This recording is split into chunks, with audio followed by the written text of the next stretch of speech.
ലക്ഷ്മി നന്ദ അവളാകെ വിയർക്കുകയായിരുന്നു. അവളുടെ മുഖത്തൂടെ റോസാപ്പൂവിന്റെ നനുത്ത തുള്ളികൾ പോലെ വിയർപ്പ് കണങ്ങൾ ഒഴുകിയിറങ്ങി. ഇതാ ആ ദിവസം തനിക്കും ആഗതമായിരിക്കുന്നു.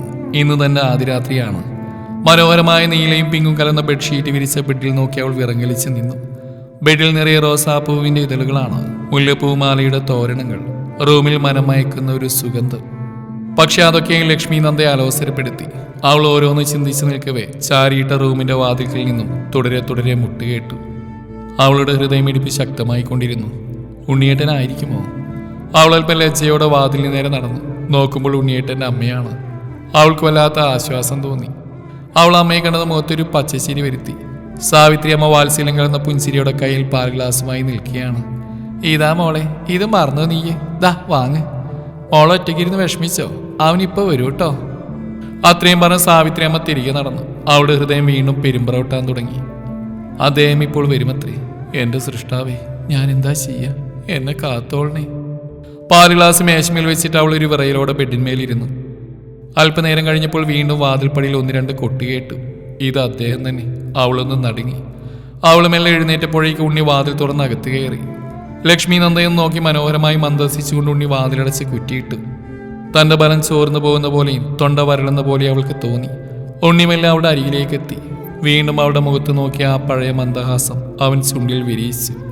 അവൻ ബെഡിലേക്ക് ഇരുന്നു. ലച്ചു, ഞാനങ്ങനെ വിളിച്ചോട്ടെ? അവന്റെ സ്വരം അവളോട് കാതരമായി മൊഴിഞ്ഞു. വാ, ഇവിടെ എൻ്റെ അടുത്ത് വന്നിരിക്കേ. അവൻ പുഞ്ചിരിയോടെ ക്ഷണിച്ചു. അവൾ ഇരിക്കാൻ ഭാവമില്ലാതെ മടിച്ചു നിൽക്കായിരുന്നപ്പോൾ ഉണ്ണി അവളെ കണ്ണെടുക്കാതെ നോക്കി. അവൾ ഭംഗിയായി ഞൊറിഞ്ഞുകൊടുത്ത സെറ്റ് സാരിയിൽ അതീവ സുന്ദരിയായിരിക്കുന്നെന്നവൻ ചിന്തിച്ചു.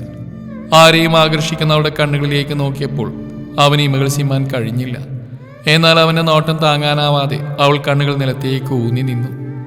ലച്ചു, അവൻ സ്നേഹാർദ്രമായി വിളിച്ചു. അവൾ മിഴികൾ ഉയർത്തി. എന്തേ?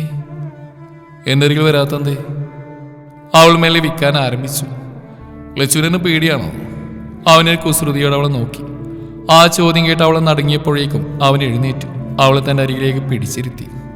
ലച്ചു, എന്തിനാണ് പേടിക്കുന്നത്? അവൾ മിണ്ടിയില്ല. അവൻ മേലെ അവളുടെ മുഖം തന്നെ നേർക്ക് പിടിച്ചുയർത്തി. ഒരു പ്രണയം നിറഞ്ഞ ഭാവത്തോടെ അവളുടെ മുഖത്തേക്ക് തന്നെ അവൻ നോട്ടമൂന്നി. അവളുടെ വിറയാർന്ന അധരങ്ങൾ കണ്ടപ്പോൾ അവന് വല്ലാത്ത ആവേശം തോന്നി. എന്നാൽ അവളുടെ കണ്ണുകളിൽ ആ ദയനീയ ഭാവം അവൻ അതിൽ നിന്നും പിന്തിരിപ്പിച്ചു. അല്ല, ഇങ്ങനെ ഒരു കടമ്പയുള്ള കാര്യം ലച്ചു മറന്നോ? മേശമേലിരുന്ന പാൽ ഗ്ലാസ്സിലേക്ക് നോക്കി അവൻ തമാശയോടെ മൊഴിഞ്ഞു. അവൻ തന്നെ ആ ഗ്ലാസ് കൈയെത്തിച്ചെടുത്ത് ഒരൽപ്പം കുടിച്ചിട്ട് അവൾക്ക് നേർക്ക് നീട്ടി. എനിക്ക് വേണ്ട. എന്തേ, ലച്ചുവിന് പാലിഷ്ടമല്ല? എന്നാ വേണ്ട കേട്ടോ. അവൻ ഗ്ലാസ് മേശമേൽ തന്നെ വെച്ചിട്ട് അവളുടെ കൈപ്പത്തിമേലെ തൻ്റെ കൈയുടെ ഉള്ളിൽ പൊതിഞ്ഞു പിടിച്ചു. അവൾ ആ കൈ പിൻവലിക്കാതെ തന്നെ അവനൊരു വിറയലോടെ നോക്കി. അവൻ അവളുടെ നേർക്ക് നോക്കി ഇരുകണ്ണുകളും ചിമ്മി കാണിച്ചു. ആ മുഖത്തൊന്നും കണ്ണെടുക്കാൻ കഴിയാതെ അവൻ ഇരുന്നു. അതിനെ മറക്കാനെന്ന മട്ടിൽ അവൾ പെട്ടെന്ന് പറഞ്ഞു, എനിക്ക് നല്ല തലവേദന.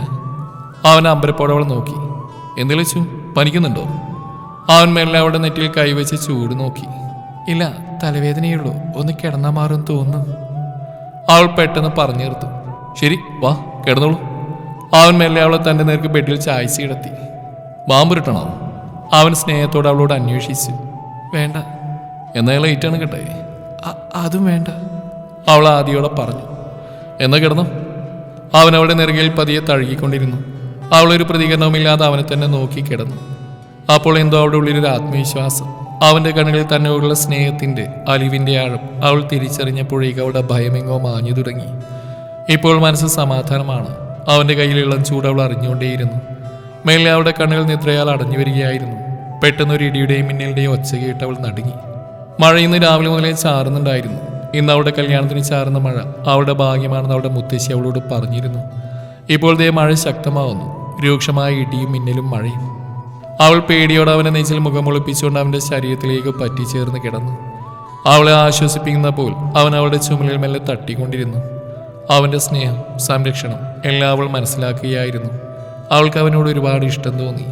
ഇടിയും മിന്നലും ശാന്തമായി മാറിക്കൊണ്ടിരുന്നു. അവൻ മെല്ലെ അവളെ തന്നിൽ നിന്ന് നടത്തി മാറ്റാൻ ശ്രമിച്ചപ്പോഴേക്കും അവൾ അവനിലേക്ക് കൂടുതൽ ലയിച്ചു. അപ്പോൾ അവൻ്റെ ചുണ്ടിൽ വീണ്ടും ആ മധുരമായ മന്ദഹാസം വിരിഞ്ഞിരുന്നു.